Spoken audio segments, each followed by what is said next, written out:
Nah, saya pelajari dunia memerlukan orang-orang yang penuh dengan apa? Roh Tuhan. Dunia nggak butuh sekedar orang pintar.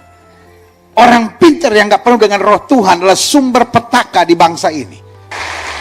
Engkau seorang dokter kah, engkau seorang insinyur kah, engkau seorang pengusaha kah, engkau orang kaya kah, saya hormati untuk setiap pencapaian yang kau miliki. Tapi kalau engkau tidak memiliki roh Tuhan dalam hidupmu, engkau tidak dikendalikan roh Tuhan, hati-hati, setan bisa pakai engkau untuk menjadi troublemaker dimanapun kau berada. Ada banyak gereja pecah bukan karena orang yang belum bertobat. Ada banyak gereja pecah karena orang-orang pelayanan yang kelihatannya hebat, yang kelihatannya luar biasa, tetapi tidak ada roh Tuhan. Karena di mana roh Tuhan selalu ada kemerdekaan, di mana roh Tuhan selalu ada damai sejahtera, di mana roh Tuhan selalu ada terobosan-terobosan yang dahsyat bagi kemuliaan Tuhan. Yang setuju katakan amin. Nah, saya pelajari dunia memerlukan orang-orang yang penuh dengan roh Tuhan. Satu, yang hidup dalam semangat dan keberanian. I know, mungkin setelah menatap saya dan berkata, tapi kata dokter penyakit saya parah. Tapi minimal kita masih punya semangat.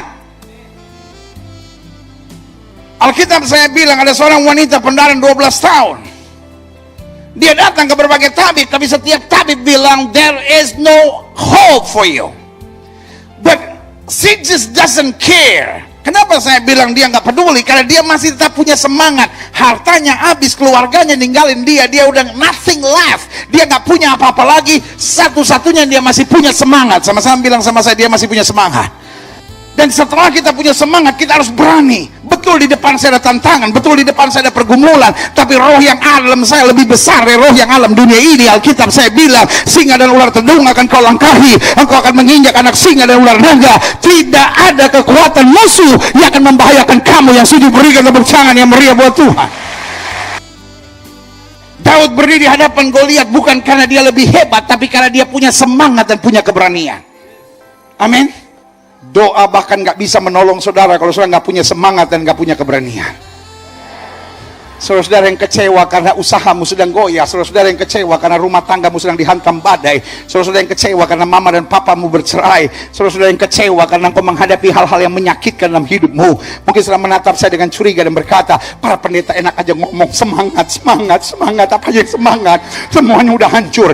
Jawaban saya sederhana, di tangan Tuhan tidak ada pernah kata terlambat. Semua kita harus berkata, saya harus semangat dan saya harus berani. Berikan tepuk tangan yang meriah buat Tuhan. Yang kedua, dunia memerlukan orang-orang yang penuh dengan roh Tuhan, yang hidup dalam semangat dan kebenaran. Yang kedua, yang selalu tenang dan bersyukur. Boleh nggak stop mengeluh? Boleh nggak stop nyalain orang? Kita anak Tuhan kok. Orang yang dipenuhi dengan roh Tuhan tidak akan panik, tidak akan salahkan orang, tidak akan apa-apa emosi, tidak akan apa-apa gregetan, tidak akan apa-apa kecewa, tidak akan apa-apa memikirkan yang negatif. Kalau sama-sama bilang sama saya harus tenang dan bersyukur. Yang ketiga saya pelajari, dunia memerlukan orang-orang yang penuh dengan roh Tuhan, yang selalu hidup dalam hikmat dan kebijaksanaan. Berarti hidup Kristen bukan sekedar boleh atau tidak boleh. Ini berguna nggak? Ini membangun nggak? Ini jadi berkat nggak? Ini memuliakan Kristus nggak? Ini meluaskan kerajaan Allah nggak? Ini membawa saya jadi saksi Tuhan nggak?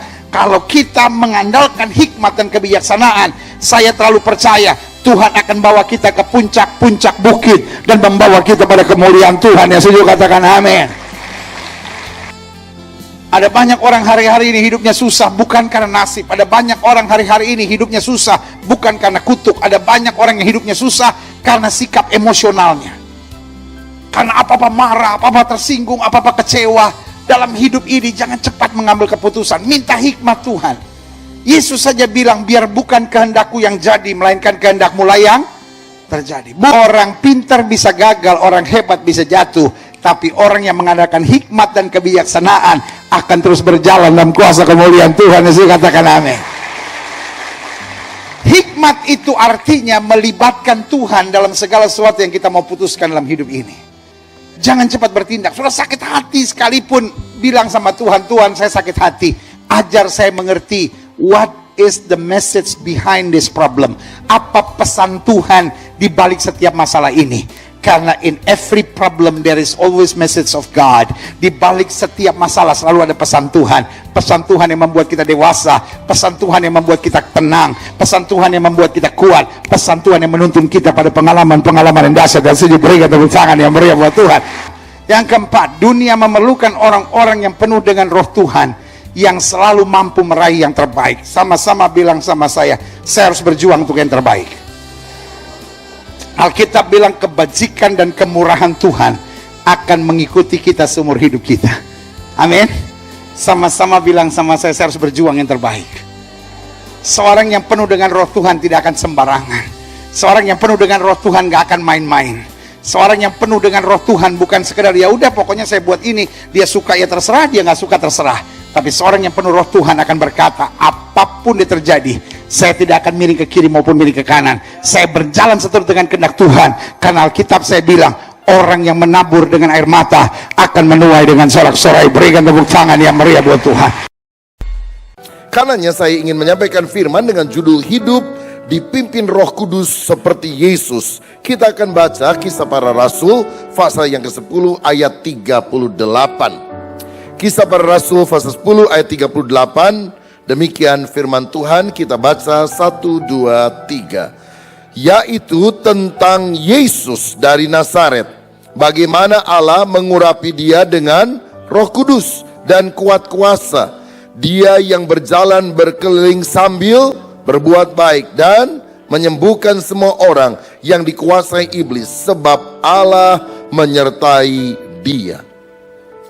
Sebagai manusia sejati ketika Yesus ada di atas muka bumi, dia selalu bergantung kepada Roh Kudus.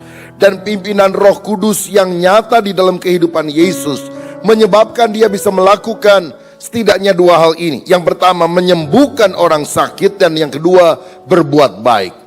Yang pertama berkaitan dengan karunia, kuasa Allah yang bekerja. Orang sakit sembuh, orang kerasukan setan, setannya keluar dalam nama Yesus. Tetapi perbuatan baik itu berkaitan dengan karakter.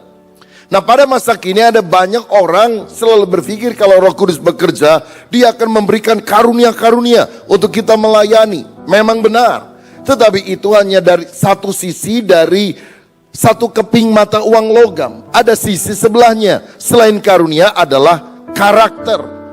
Ada berapa kali orang Kristen dicela karena mereka berkata, saya penuh Roh Kudus, saya sudah berbahasa roh, tapi dalam sifat sehari-hari dia tidak menunjukkan dirinya sebagai orang yang dipenuhkan dengan Roh Kudus. Suka ngamuk, benci, dendam, nipu orang sana sini. Lalu orang bilang, ini Roh Kudusnya di mana? Masa kok cuma bahasa roh saja tapi sifatnya, karakternya tidak seperti Tuhan Yesus. Saudara-saudara, kalau Roh Kudus bekerja, dia bekerja keluar, dia bekerja ke dalam. Bekerja keluar menghasilkan karunia untuk melayani.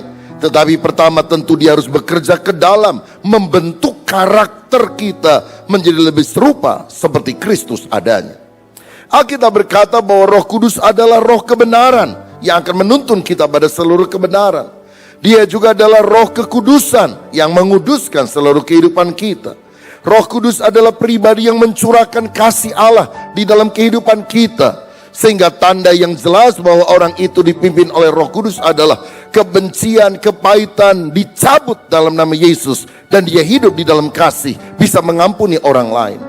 Roh Kudus memampukan kita mengalahkan keinginan daging alias hawa nafsu yang ada. Bahkan Galatia 5 berkata bahwa Roh Kudus itulah yang akan menghasilkan buah roh, kasih, sukacita, damai sejahtera, kesabaran, kemurahan, kebaikan, kesetiaan, kelemah lembutan, penguasaan diri. Itulah sifat ilahi yang mesti muncul dalam kehidupan kita. Alkitab juga menunjukkan bahwa Roh Kudus itulah yang memberikan kemenangan bagi Yesus dan bagi kita orang percaya ketika iblis mencoba menggoda kita.